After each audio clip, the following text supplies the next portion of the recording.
You know that moment when you're just minding your own business, doom scrolling, maybe you're on Instagram, Facebook, TikTok.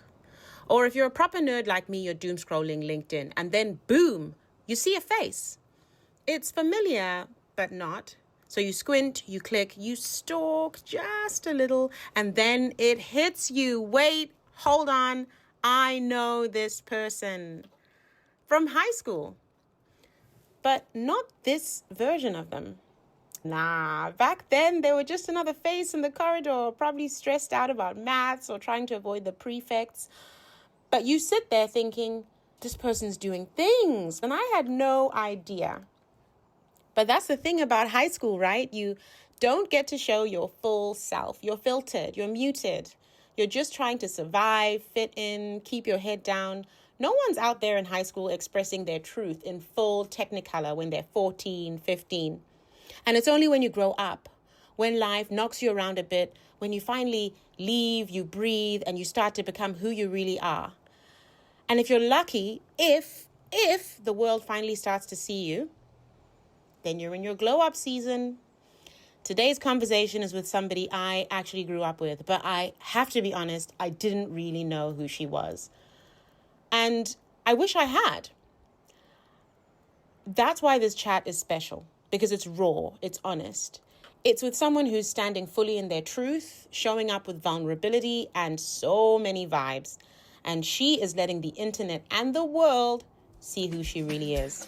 This is the joy of growing older. We get to meet people again, properly this time, with open eyes and open hearts. I am Chennai, and this is Extraordinary Conversations.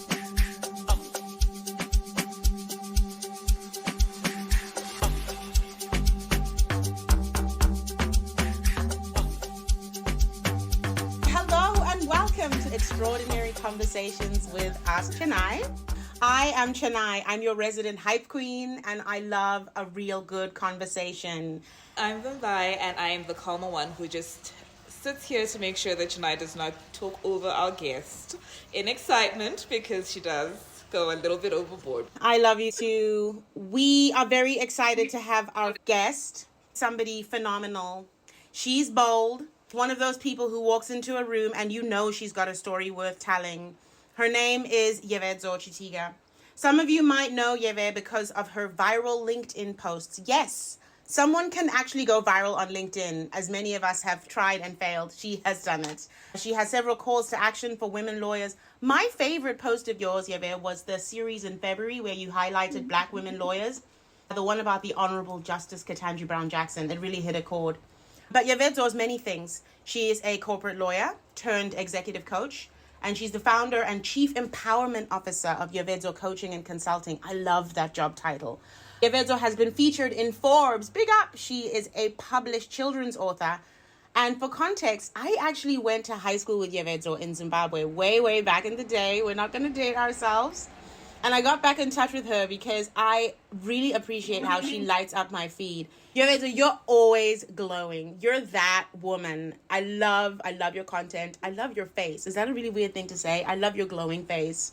And I need to ask what shade of lipstick you're wearing today, because we both love a good lippy. This is not the first question to ask a woman like you. I would like to know what shade of lipstick she's wearing too.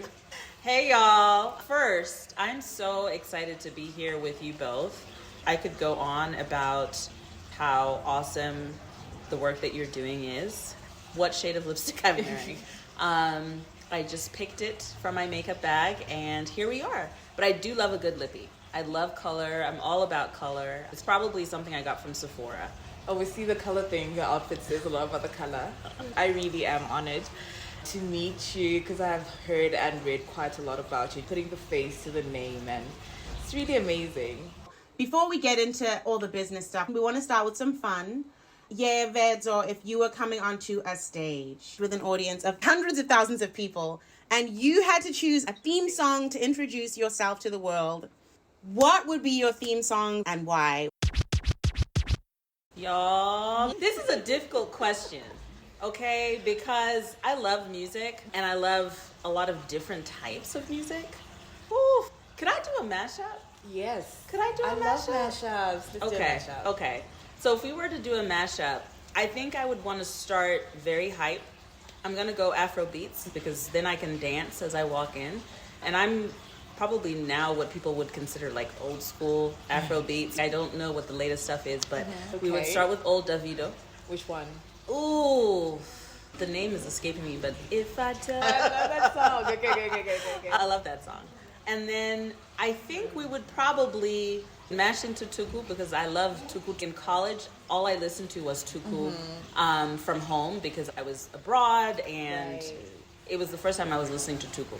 And so I really went hard. And I think from him, Dafunga Dande, I don't know what the actual name of the song is, but the one is, I don't know what it's called. It's called Dande. Is it called Dande? Yeah. I'm thinking of home. I'm always thinking of home and what that actually means to me. And then we would probably get into, we'd need a really good DJ who could make this work properly, but we'd get into I Am Superwoman or whatever that song is called by Alicia Keys. I think we would do that. Yeah. And we might, this is going to be a little bit odd, but we might end with some, not gospel, but like a song where I'm just like giving glory to God because, So that's what I would say. Okay. That's what I would say. Yeah. All right. It's very wholesome that you ended on that note. I feel like I need to change my mashups now, having heard yours.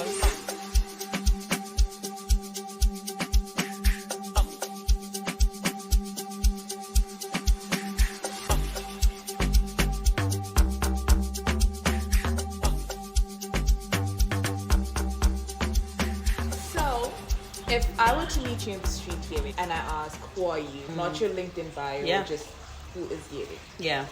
If we were to meet randomly on the street, I would tell you that I am a proud Zimbabwean African woman.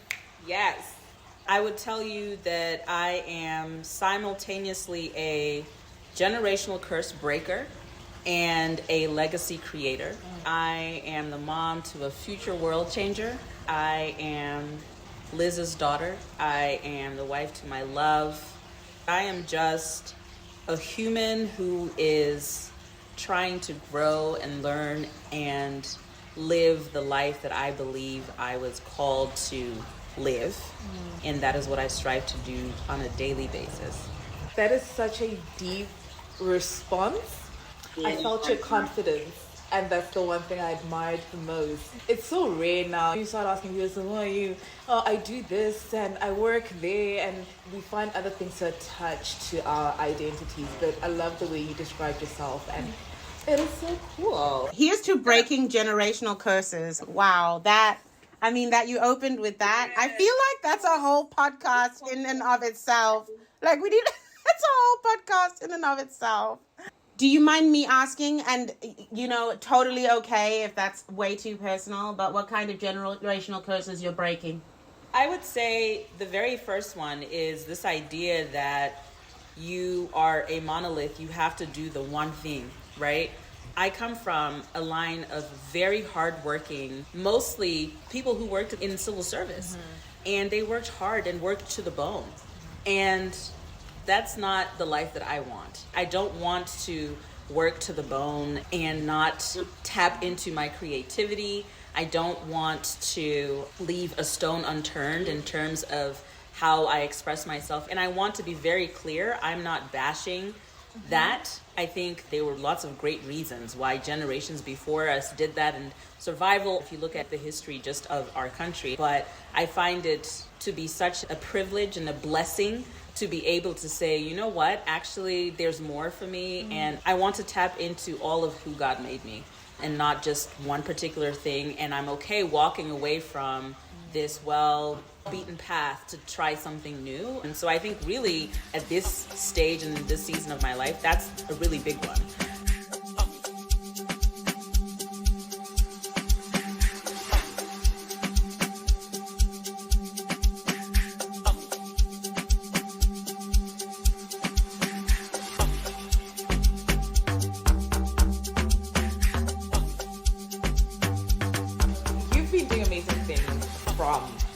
Get-go. You went to college at 16. As a 16-year-old, you're with adults. How do you find your space, your place? That entire experience, can you just walk me through that? Yeah, that wasn't because of my own genius. That was my mom who she left at 17, had gone to the US at 17. And so she had this vision for me when I was growing up. And so I knew that was the path for me from a very young age. She told me that's what she wanted me to do because of the opportunities that existed in the US. And so I left Zimbabwe after my O-levels and started college. To say that I was in culture shock is probably an understatement. I had traveled extensively, thanks to my mom, across the world and had been to the US before, but the school that I went to was in a very small town in Orangeburg, South Carolina. And Orangeburg is a very small kind of rural city in South Carolina. And I come from the capital city in Harare. And so going to that was a culture shock. I learned not only about things that I had no idea about, like Black history, for example. I went to a historically Black college and university, and I'm so thankful for that experience because it really taught me a lot about the Black experience in the US. But I learned a lot about that. And then I also learned a lot about myself. I was alluding to having listened to Tuku for the first time when I was there. And what happened to me is, had it not been for that experience, I think I would not have appreciated my Zimbabwean roots as much as I did. It allowed me to have this deep appreciation for where I came from. And I held on to my culture in this really different and big place by myself, having to discover, when you're 16, 17, like really trying to understand who you are and what you're about. There was a couple of semesters or summers where I left Orangeburg to go to other cities because I was like, Orangeburg is too small. And so I think there was a lot of growing up that I did during my 4 years in college. I did a lot of experimenting with, okay, do I want to major in this, right? I went out to college thinking I would be an art major. Oh. And then I turned into a business major, right? I experimented with that. You were going to be an art major. What kind of art? Visual. I was going to draw and paint, and that's what I wanted to do. Okay. That's really what I wanted to do. That is incredible. I always say that that's the height of when I'll know I have arrived, when my child can go and study art. I was told, listen, that's not really practical, because what if you graduate and then you're trying to look for a job? Are you going to find a job? I will say I always wanted to go to law school. And so I thought I'd do art and then I'd go to law school, because I have always been a creative, right? But the middle compromise was, okay, I'll do business.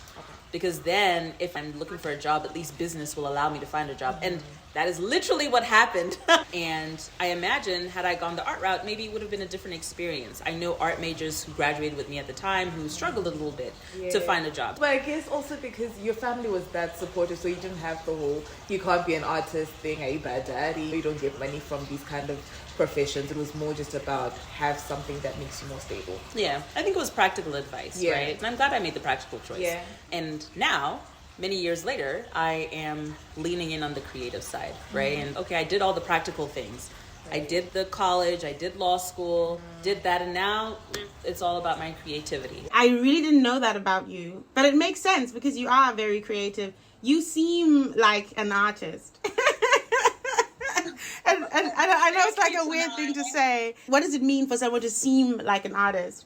But there's something about your soul. I can feel it. And there's so many of us. I always joke about how I have my little hidden, I'm a writer. And so many of us have things that you're not done yet. It's still there. And it's just creating the space and having the time in your life to work on it. Yeah. It's so funny you say that. First of all, thank you so much. I feel like that's like the biggest compliment for someone to say I'm like an artist. Thank you so much. But I think of you in that way as well. Very artsy, right? And I feel a kindred spirit and soul with you in that way, because you are also, I think, eclectic and creative and not like this like straight line. And I love that. You don't color within the lines, you color outside. And that's what I do as well. And we might express it differently, but I think of you in that way. And I remember you to be like that as well, like in high school. I feel the love. I feel seen.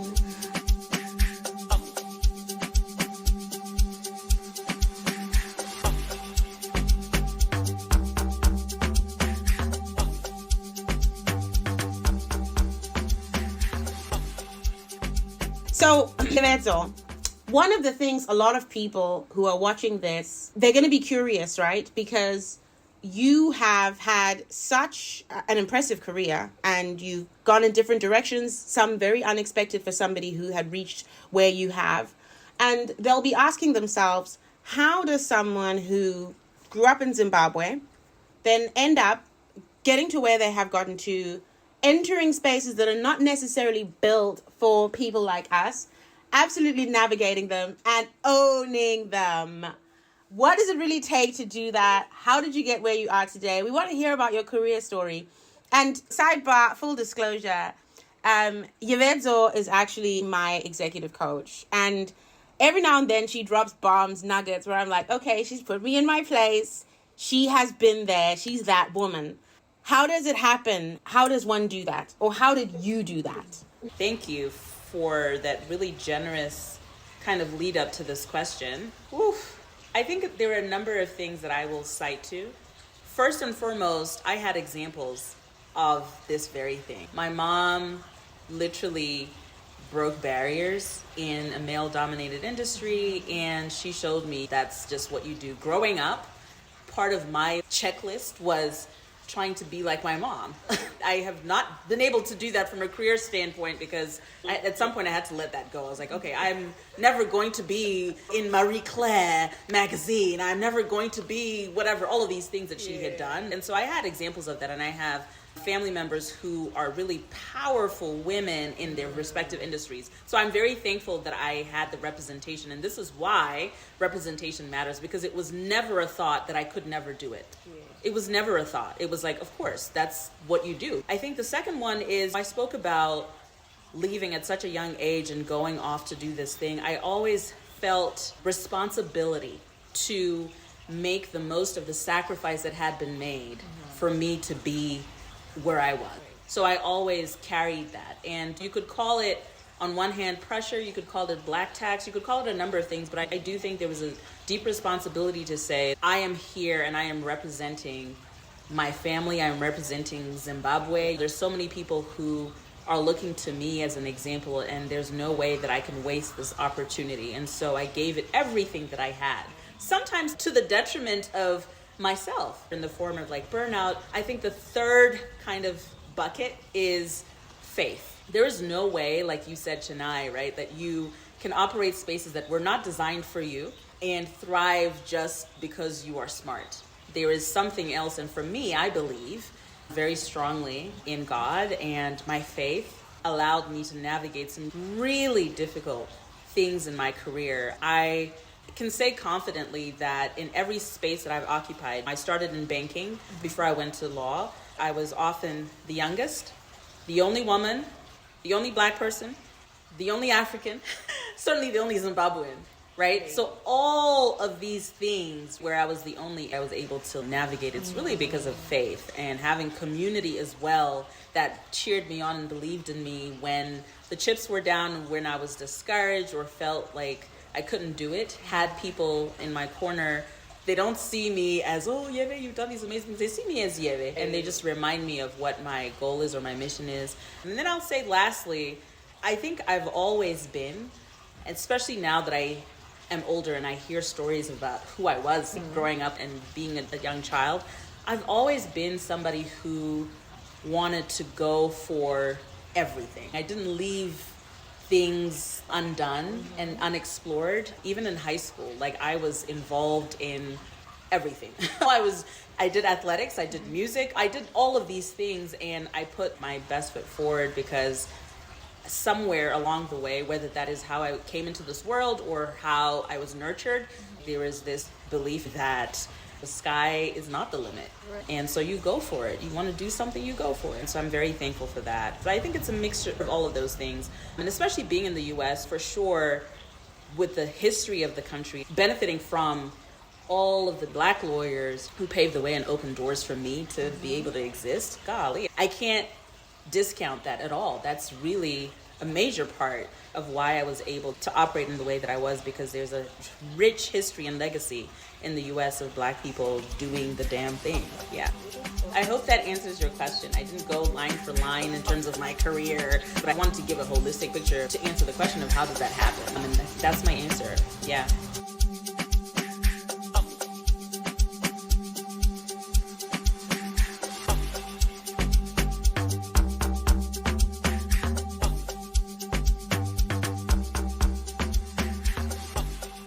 Zimbabweans are very different. Zimbabwean identity, it's broad.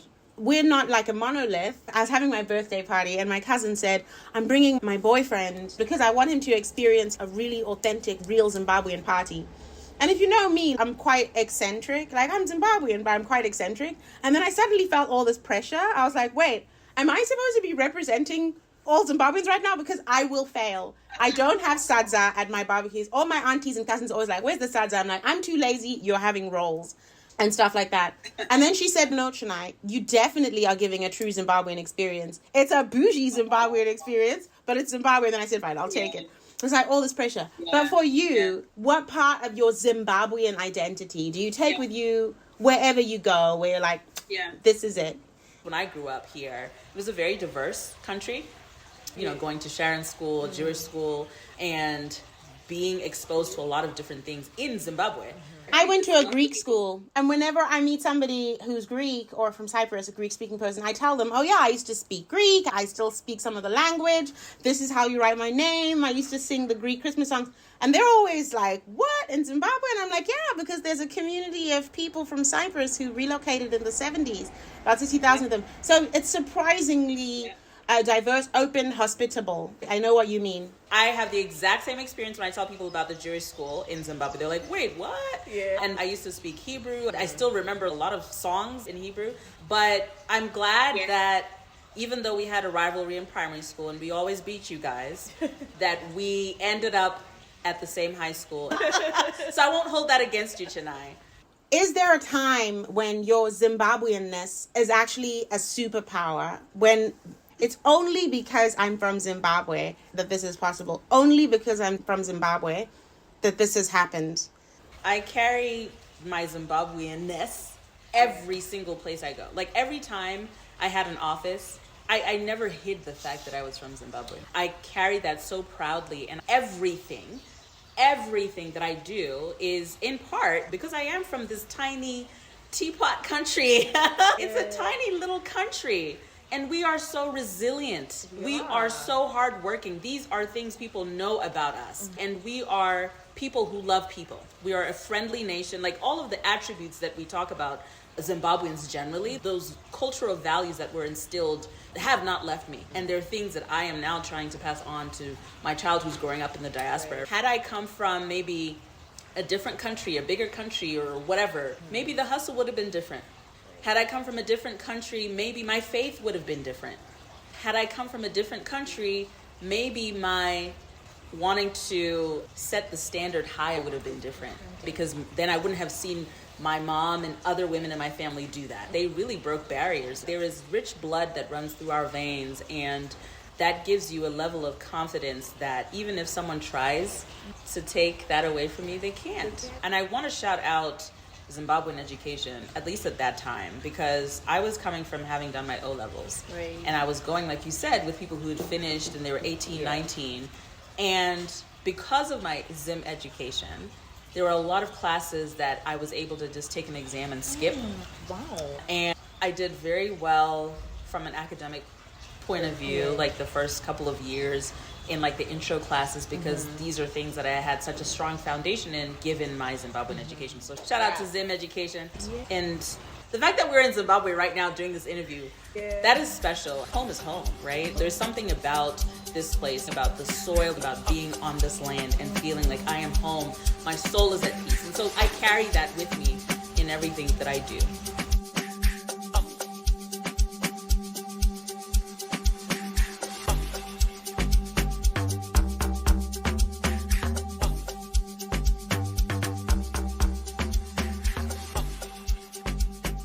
You're listening to Extraordinary Conversations with Ask Chennai. But have you actually asked Chennai yet? Are you drowning in admin? Think you can't afford to hire help? Think again. At Ask Chennai, we match busy people with smart, reliable virtual assistants, all based in Harare, Zimbabwe. And our packages start at just £159 per month. I'm Chennai, and I built this business because I was tired of wasting money on flaky freelancers. I needed support I could actually trust, so I went back to my roots and tapped into one of the most talented workforces on the planet. Our team are not your ordinary virtual assistants. They're extraordinary, for extraordinary executives. Stop drowning in your to-dos. Start focusing on what really matters. Whether you're a founder, freelancer, or time-starved exec, Ask Chennai is your unfair advantage. Visit askchennai.com or email sales@askchennai.com to find out more. Let's help you get your time back.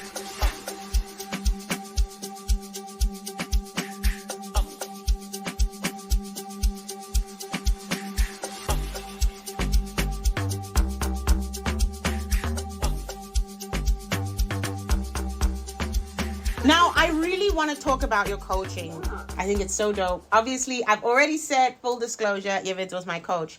And you obviously know what you're doing. You are an absolute badass as a coach. The team is constantly trying to send messages of thanks to you through the work that I've done with you. And it's really hard because obviously coaching is a deeply personal thing, but you also need to have enough gravitas. Not everybody can coach everybody. You have to have enough lived experience to coach people of a certain level. And not to big myself up, it was really hard for me to find somebody like you who I'm like, yeah, she can do it. Do you know what I mean? What drew you to coaching? How did you decide to do this? Wow. Thank you for those really kind words. It means a lot to me. The best way for me to frame how I got to coaching is to say this. I am becoming who I've always been. What I mean by that is I didn't wake up one day and say, oh, I'm going to do coaching. I have been on this journey to be right here for a very long time. I do consider coaching to fall in the creative element as opposed to like legal, which is more my analytical brain. Right. And I talked a little bit with you about how I've always been a creative. I want to be an art major, right? Then you tie that with the love for people that I talked about, right? And I had been for a very long time deeply searching for a way to have meaningful human impact in the work that I did.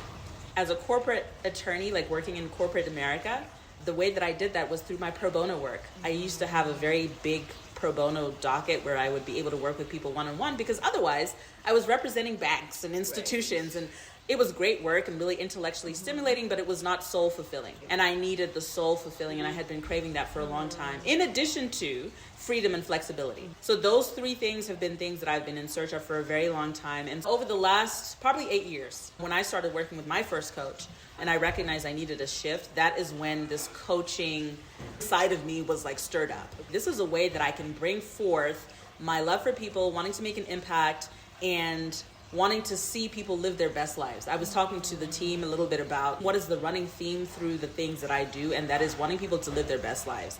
And coaching is one of the vehicles to do that. And the way that I got here more specifically is I was gifted with a layoff last year from my corporate job. And I had many choices. I could continue on the path of being an attorney and going to find the next thing and getting a very shiny, big title. Could have done that.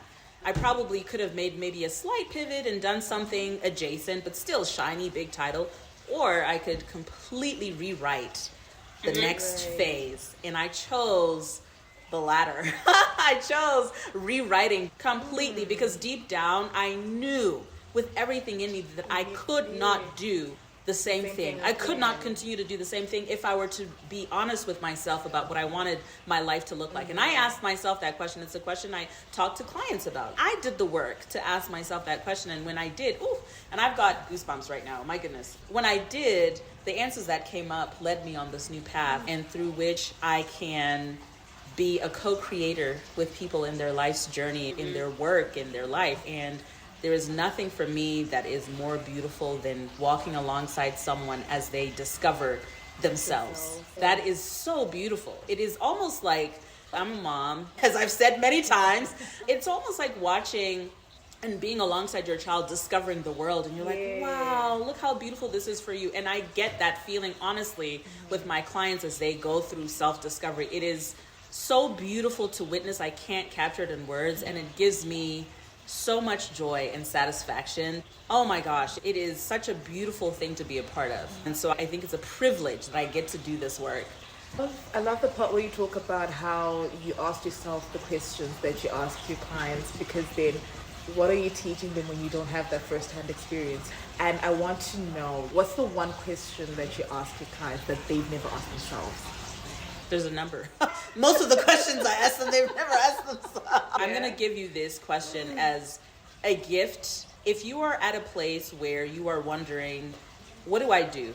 How do I move forward? What's the next thing? A good question to ask yourself is, what will my future self thank me for? Ooh. Because it allows you to put yourself in the seat of the future, right? And how are you living today? What choices are you making today? Are you going to be proud of the choices you've made? Are you going to regret the choices you've made? How are the choices that you're making advancing whatever it is that you say you want to do? And are you being true to that? Be honest with yourself, right? And I think that's such a powerful question because there's a lot of talk. We're like, oh, this is what I want in the future, and I want to do this, and I want to do that. But when it comes down to it, it's like, are you actually taking the steps to do that? Are you actually doing the work? Are you doing the work? Yeah. And I think that one of the things that I fear the most is a feeling of regret. I'm okay if I try and I fail, but so long as I know, at least if I tried and I failed, then I knew. But I never want to have the feeling that there's something I left on the table, whether it was opportunity, whether it was my own potential. There's something about just, are we allowed to swear on the podcast? I have a potty mouth. Just do it. Do you know what I mean? And my daughter is going to listen to this and she doesn't let me. Just effing do it. And sometimes that feeling of regret is the thing that will haunt me more than a feeling that I tried and it didn't work. I failed, but at least I know I tried. Yeah. You're actually unique in that regard. It's usually the opposite for people. Yeah. Fear, right? Yeah. It's the fear that holds people back, not the, I don't want to have regrets. Yeah. It's the fear. Definitely the fear. Yeah, it's the fear. So I love that because I relate to that. I can relate to that. In fact, I think being in this moment is definitely I don't want to have regrets. Like, how am I going to talk to myself and think about myself in 2, 3, 4, 5 years from now if I don't pursue XYZ? But I've definitely lived the fear. I've definitely had that fear mindset and scarcity mindset. I've definitely been there for sure. So it's hard.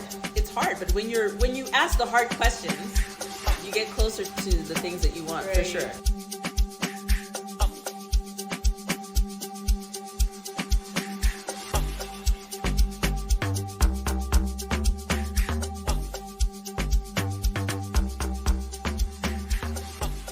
So, Yeve, we were talking about your career as a coach, helping people with their personal transformations. We want to get a bit personal and ask you whether you're in any transformations yourself. What's a transformation you're in the middle of right now?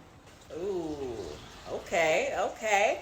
Yeah, absolutely. First of all, I want to hit you with a fact that I learned. We are in a state of transition every 2 to 4 years. And transitions last about 2 years. When you say it like that and you look back at your life, you're like, oh, wow. Life is a constant transition and a constant change, right? Like the only constant is change. For me, the current transformation that I'm in is shedding the old and building the new. One of the things that I will say is I am a recovering perfectionist. I am a recovering people pleaser. And the people pleasing certainly is cultural. We, at least the culture that I grew up in Zimbabwe, is one where you don't rock the boat. Yes. You don't upset the elders. You don't upset whoever has a high title in the family, segru or whatever that might be. And you go with the flow. You grin and bear it. And you internalize that. And so I did. And I did not even realize this about myself. I would hear people talking about people pleasing. I'm like, oh man, that's so bad for you. Oh, must suck to be a people pleaser.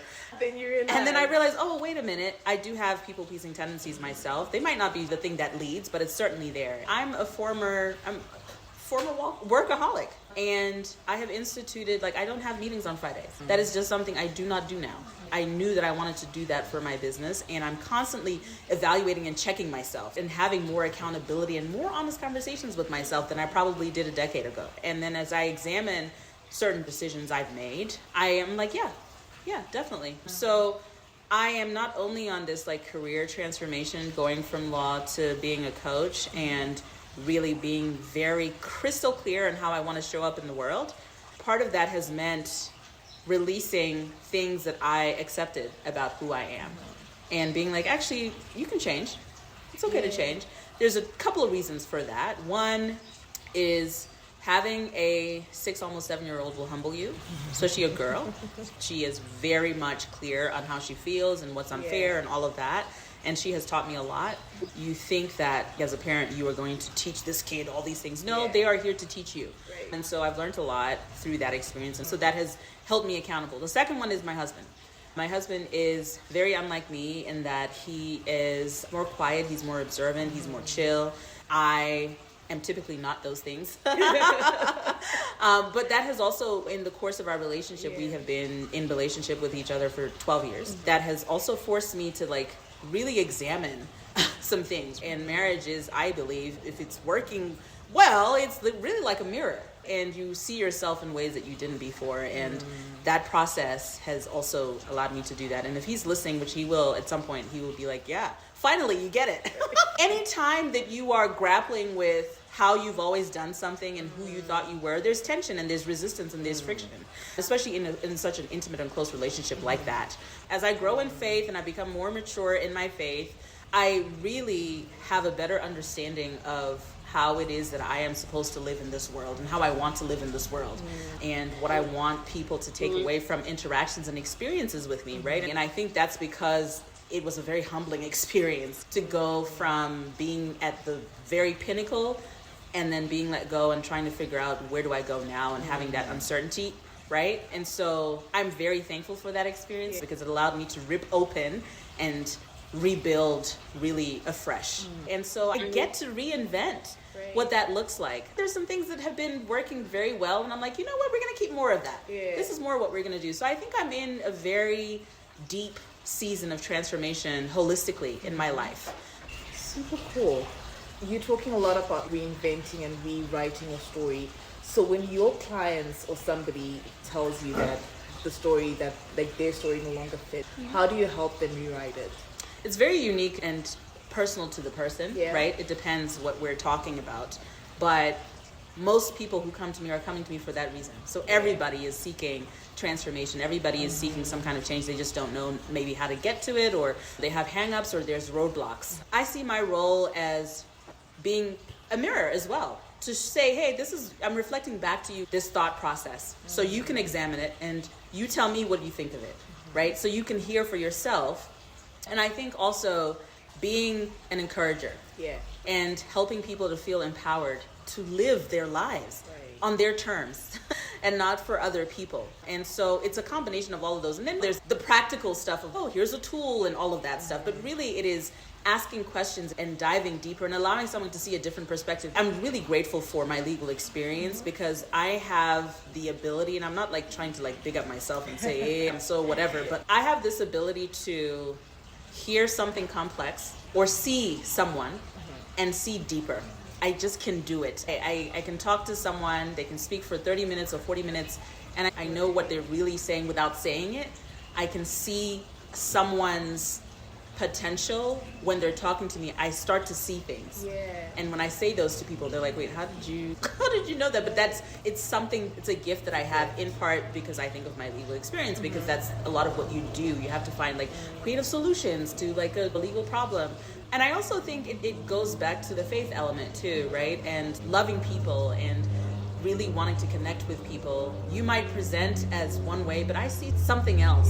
I see something beautiful even in the mess that you're talking about. I can see what this could be. And so I want to help you to get to that place. And so I try to do that through thoughtful questions, reflections, and really just listening and hearing what people have to say, especially busy people, executives, people like Chennai's level, who are so busy and they are the top of their game in different places. They often don't have a place where they can just have someone else just listen to them. Really listen to what's on their mind and what's on their heart. People want things from them all the time. Exactly, and it's hard to find people who don't have an agenda. So I used to be a chief of staff, and I spent a lot of time researching what does it mean to be a chief of staff, why do people hire chiefs of staff, and so on. And this isn't necessarily a conversation about that particular chief of staff role, but in general, one of the really great things about having a chief of staff is having someone who doesn't necessarily have an agenda. Because in a lot of big organizations, people have budgets, they have agendas. If everybody is reporting into you, the chief of staff is supposed to be someone who doesn't necessarily have an agenda. They're actually just there to support you. But in a world where a lot of the people around you, either they work for you, they depend on you, there's a limit to how much they will be willing to challenge you or push you or help you. There's always a little undercurrent of the emperor with no clothes. And having a coach, actually, one of the things that they can give you, especially somebody like you, Yeve, because you don't back down when you and I are having those challenging conversations, is somebody who's willing to tell you that you're not wearing clothes when you are the emperor. That's deep. That's really deep. Thank you for saying that. I like to remind my clients, and I've probably said this to Chennai too, I'm here in service of you, even when you're not in service of you. Sometimes, yeah, there's a conflict even with yourself, because you might want something that is not going to be in service, and I raise something that challenges whatever it is that you're saying. But that's my ultimate goal.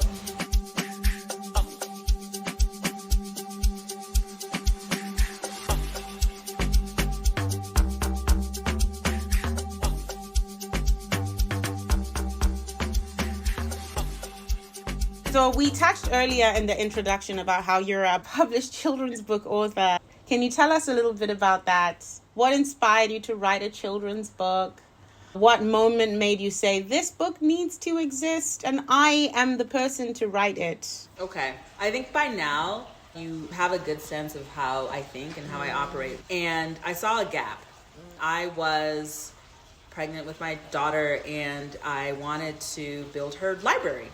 I'm a voracious reader, and I wanted that for her. And I was looking for books about Zimbabwe, books about the beauty of Zimbabwe. And I also in particular wanted a language book because I wanted her to both understand basic words in Shona and Ndebele, because my husband is Ndebele too.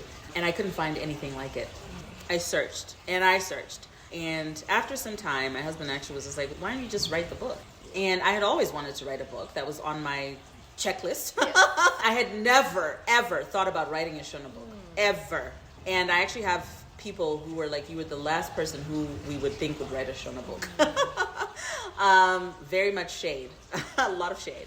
But I wrote this book because it didn't exist. Mm-hmm. And as I started to do more research, I realized that a lot of children's books, especially books about Africa, one, are not written by Africans. Mm-hmm. Children's books, generally, there's a lack of women authors. Black women authors. And so I was like, oh, say less. I'm gonna do it. And I set out initially just to write a book for, I thought, my very small community. I was like, oh, people who are Zimbabweans also in the diaspora who want a Shona and Ndebele book and an English book. It's English Shona and Ndebele. And I created this book. It took a lot of time, a lot of research. I am not a native Ndebele speaker. I had to research. And I decided that I wanted this book to be high quality. Like, I wasn't gonna just do something and half-ass it. No, I wanted this book to be high quality. I wanted this book to compete with other books on her bookshelf. Right. Other books on kids in the diaspora's bookshelf. Shiny, glossy, fancy, whatever. So I went and I invested money in doing that. Shona and Ndebele don't usually exist together. Yes. And so I was like, oh, we're gonna have a little revolutionary act here, and we're gonna put them together and celebrate them both as the primary languages of Zimbabwe. And so that was also like my love letter to both Shona and Ndebele, to say, hey, listen, we can coexist together. Yeah. And there's for those listening, lots of history there between the two. I wanted to do my little like act of rebellion and say, no, we're going to put them together. I never learned Ndebele growing up at all. That was never on the agenda. And so I wanted that for her. And then I think most importantly, I wanted African kids to be able to see themselves in the book and say, you know what? My family's from Zimbabwe, or my family's from Africa, and see pictures and things that they can relate to, because we have houses, we have cars. Most African books at that time were about animals. And that's not what Africa's about. Yeah. Or there were books about Susie walks 20 kilometers to get water. And that's not the lived experience of every African. And so I wanted a book that people could relate to in the diaspora. And so I made sure that there were cars, there were houses, there were people who were dressed like us and not half naked, which, listen, that is their culture there. And I'm not knocking it. I'm just saying that's not everyone's experience. And then I also wanted kids who were not Zimbabwean, not African, to see and be like, oh, wow, this is awesome. We have so much similarity. People all over the world bought this book, and that blew my mind. That was not what I thought was going to happen. And non-Zimbabweans were the biggest purchasers of the book. I remember receiving orders from Japan, and I was like, I don't know anybody from Japan. Like, how did this happen? So I have a daughter, and when she was quite a bit younger, I remember talking to her about stuff. Like, she knows I'm from Zimbabwe. She knows Gogo lives in Zimbabwe. We've been many times. And then one day she was like, wait, Mommy, what do you mean Gogo lives in Africa? And I said, yeah, Zimbabwe is in Africa. And in her mind, Zimbabwe was this place that she's been to.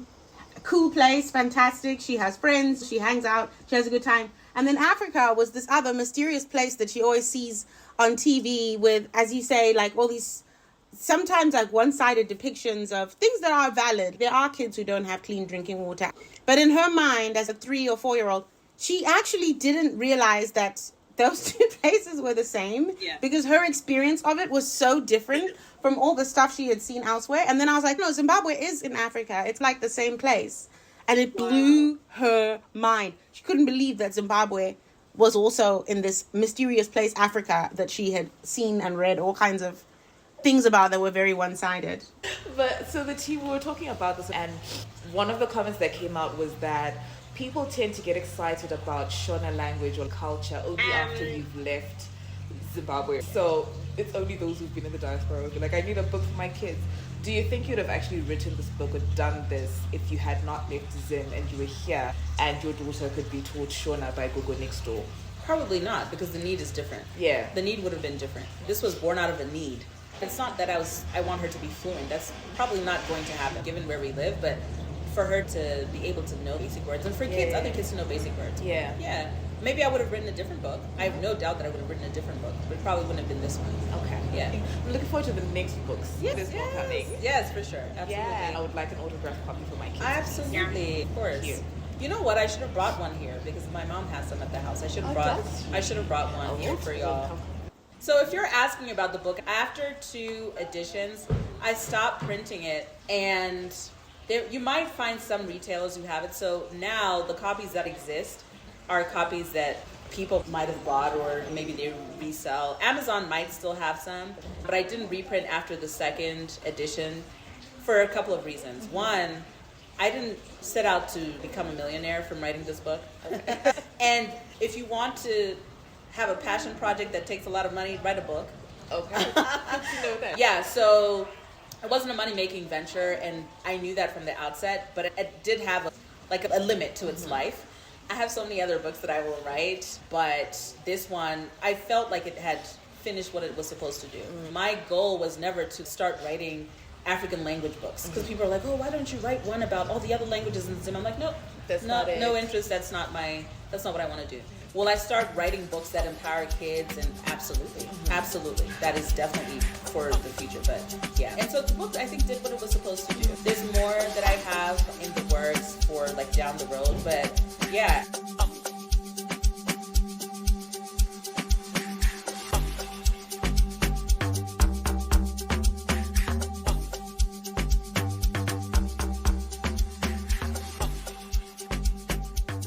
If you were to get to host a dinner party with your younger self and your 80-year-old self, what are you talking about? Wow.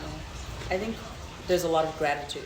Younger me went through a lot of things and is the reason why 80-year-old me is who she is, right? Through trial and error and navigating life without a blueprint, right? Life doesn't come with a blueprint. And so young me doing that is so brave, and I'm so proud of her, and I think I would be telling her that and thanking her for all the things that she learned along the way. I think and I really hope, I'm gonna put this out there, I hope we're also talking about how good we look and feel. Yes. Okay? Yes. I hope young me is like, girl, yes. You still got it. And I hope there's a lot of that. So I think there's a lot of high-fiving, hugging, and a lot of affirmation and celebration and encouragement between the two. Yeah. Yeah. Beautiful. I like that question. Yeah. I like that question. Yeah, I'm going to go rogue. Who's joining you at the dinner party? Anybody, dead or alive, historical, ideal guests? I stumble with this one because there's just so many people that I could choose. I'm going to go a little bit all over the place. My great-grandmother, I got to meet her very briefly. I don't have many memories of her. She was a force. I would like to talk to her about some things. So she's in there. Harriet Tubman, Underground Railroad, she's got to be there. And then my last one, last one, I'm like, well, do I stick with all women or do I throw in a guy in there? You know what? My last one, this is going to be so left field. Yeah? But I'm going to call Michael Jackson. Okay. I'm going to call Michael. That was very left field. This is left field. Okay. I'm going to have Michael because Michael knows what it's like to live this life in the public eye, right? And be under so much pressure. I want to talk to Michael and ask him some questions, like true or false questions. Michael, R.I.P. But I'd like to understand some things. Yes. And I want to know about the music that he created and the global phenomena that he was, right? And let's throw in Michael. I think we would have a really interesting conversation between the three of us. The four of us, rather. I love it. Yevedzo, 80, Yevedzo 16, Yevedzo's great-grandmother, Michael Jackson, and Harriet Tubman. The dream team all having dinner.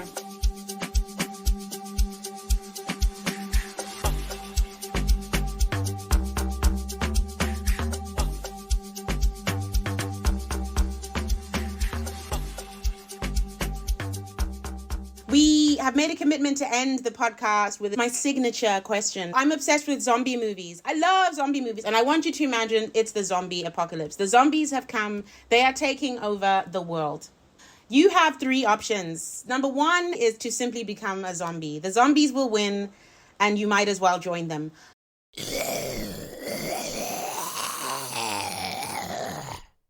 Number two is to say, I think I should like to take myself out and just die.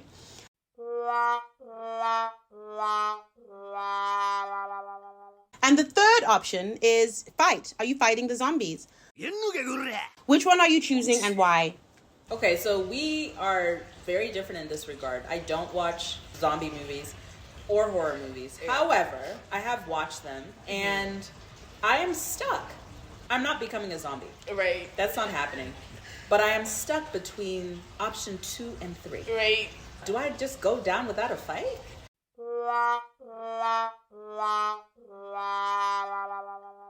That does not sound like me. So I feel like I'm probably going to do the last option. With your daughter and your husband and everything else, you just going in there fighting. To go down without a fight just doesn't seem right. It just doesn't seem right. Okay. It doesn't seem right. I hear you. It doesn't seem right. So that's why I said I'm stuck between those two. But as I sit here today, guys, let me go down with a fight. Let me go down with a fight. Cool. Yeah. I'll be supporting you. I would have taken myself out. What? I'm just shocked here that Rimba is saying that she would have taken herself out. Yeah. You're not even going to wait for them to take you out. Oh yeah, I take myself out. Oh yeah, Yevedzo. I take myself out on day one. I see the zombies coming and I'm like, my life has been nice. No, thank you. I'm going out on my own terms. Okay. I want to know, I'll plan this. I know how I'm going out. I have steps and measures in place. And how are you fighting if you've picked going down with a fight? So you live in the US, you live on the East Coast. What's your strategy? Oh, so then there's a group of us. So we will strategize. Listen, even if it means we prolong our life and existence for an extra day, I want them to know that there's humans that are willing to stand up to them even for a day. Okay. Even for a day. You've got my vote. We built this country. We built this country. Yes. Okay. This is so fun. Thank you so much for having me. And can I just say congratulations on launching your podcast? And congratulations for everything you're doing, Chennai. It's clear that you've got a great team here. So kudos to you. And I look forward to what you all will build together as a team. Thank you so much, Yevedzo. This episode of Extraordinary Conversations was produced by Ask Chennai, with special thanks to Rufaro Ngoro, one of our fantastic virtual assistants. If you enjoyed this podcast, hit that follow button on YouTube, Spotify, Apple Podcasts, or Castbox. Rate it, review it, tell your cousin, tell your group chat, tell that one friend who's always oversharing on WhatsApp. This is the podcast they've been looking for. Thanks for listening, and we will see you again with our next episode of Extraordinary Conversations. You're listening to Extraordinary Conversations with Ask Chennai. But have you actually asked Chennai yet? Here's a thought. This could be your podcast. You've got something to say, a story to tell, a brand to grow. But between editing, scheduling, writing the intro and promoting it, who has the time? That's exactly where we come in. At Ask Chennai, we match busy people with smart, reliable virtual assistants, all based in Harare, Zimbabwe, including assistants trained to help launch and run podcasts. We can help you plan your episodes, schedule guests, write show notes, edit audio, and even create your social media posts. Think you can't afford to hire help? Think again. Our packages start at just £159 per month. So if you've been putting off your podcast, blog, newsletter, or brand building, stop. Go to askchennai.com or email sales@askchennai.com. Let's make your voice heard.